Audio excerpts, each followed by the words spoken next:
like if somebody's really hurting or whatever, the church will stand up and, people that are really, really super religious and spiritual, won't they help? And in this particular case, he's trying to show not necessarily, and also trying to expose these people for what they are.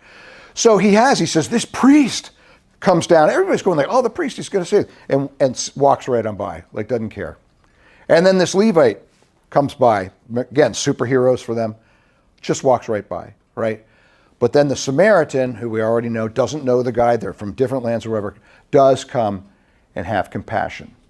Well, first of all, it's interesting that, one of the things I realize, and it's true for us today, is that oftentimes the church, especially the church that's so into, the rules and the laws, and maybe you have experienced this, or sometimes they just miss the real important stuff. You know what I mean? Like, people, they'll be all upset about, you should be doing this or you should be doing that or whatever. And they'll even step over people that are really in need to prove their point. They're not dealing with the people that are really hurting, They're not dealing with that. They just want to show you how right they are and pick on different people for not everybody, but there's that kind of group. And what Jesus is trying to say here is, they're not going to help this person. Don't think that you can get off the hook in helping somebody. And one example that I really have seen about this, where the church is talking on one level and just ignoring, what's really going on and how people are hurting, was back when the movie or the whole series Harry Potter came out.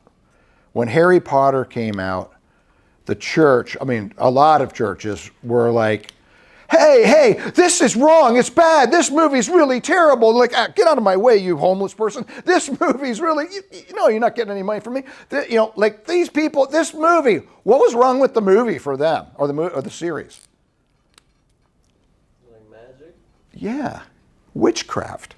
How dare they show witchcraft? Now, do you see how ridiculous that is in the sense of like, and there's a lot of things like that, actually, but that's one that I can really relate to in the sense of like, okay, whatever. Okay, maybe, in one way or some other way, it's not as, it would be better to, give God the glory or something, right? But in the sense of like, this was headlines for them, the most important thing that ever happened in this world.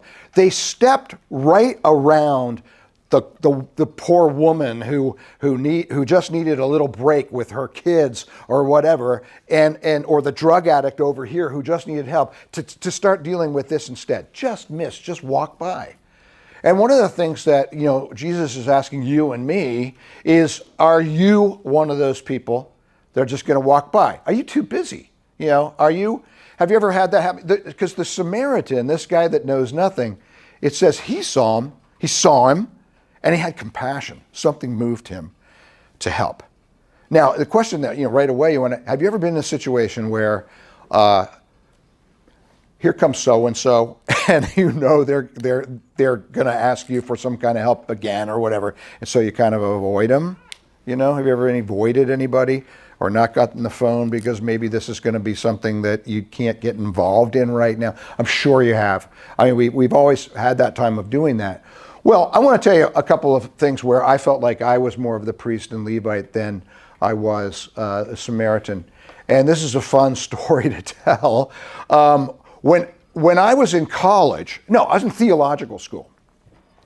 When I was in theological school, right over here, okay, here at this college, so I was doing my thesis, okay, on, get this, the works of charity, how to be a good person. What are true charitable deeds to people? Do charitable deeds really get you to heaven? What's in your heart? And all that stuff. I'm studying all this stuff in the Bible. In Sweden, we've got pages out and all that. Well, stop right there. I want to tell you about something else that was going on in the college. I don't know how he got in or whatever. Maybe he was a brilliant guy and got highest SATs ever or whatever. But this guy came to the college, and it was a smaller college, if you can believe that at that time. This guy came, and he was really kind of crazy, okay? Kind of very odd, kind of crazy guy. In fact, I'll show you how crazy he was. He said that his name was Tree. That was his name.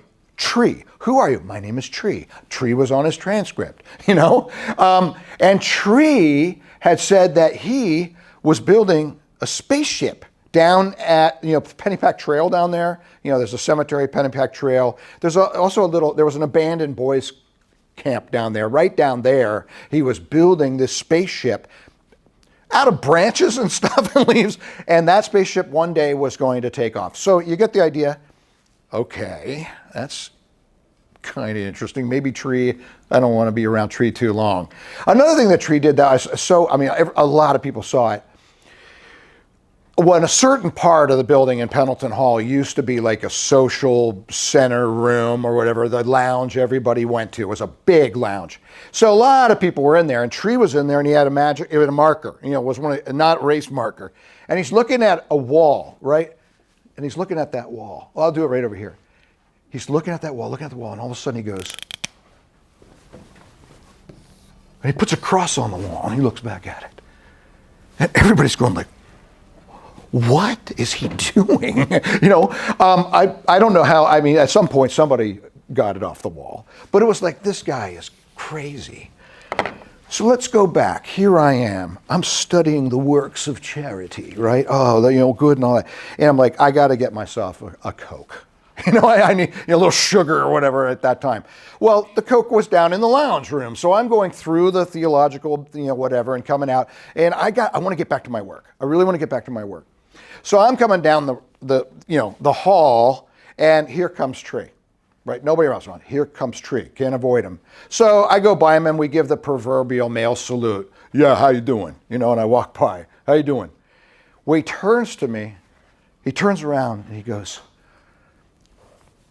I'm walking the line between the dead and the living. Right. And I went, cool. I just walked away, or, oh, that's cool. And I just walked away. Like, I got my Coke. I went around a different way, got back to my office, and I'm sitting down. I'm going, man, that was really weird. The works of charity, doing good, this and that. And all of a sudden, I'm thinking of him. All of a sudden I went, wait a minute. What if he meant he was going to kill himself? And I ran to try to find him, and he was gone. He came to school the next day. That's not what it was. But it could have been. You know what I mean? And here, I just blew him off. I'm learning about how to be I'm trying to teach people about how to be a good person with the study I was doing. But I walked right by him. And that was a big lesson to me. It really was. I mean, at that time, I didn't even really know this story that well. But in studying it, looking at it, I realized I was being this guy. I wasn't being this guy here.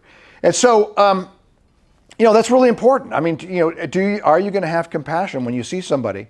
So then it's like binding up the wounds, okay? If you see somebody who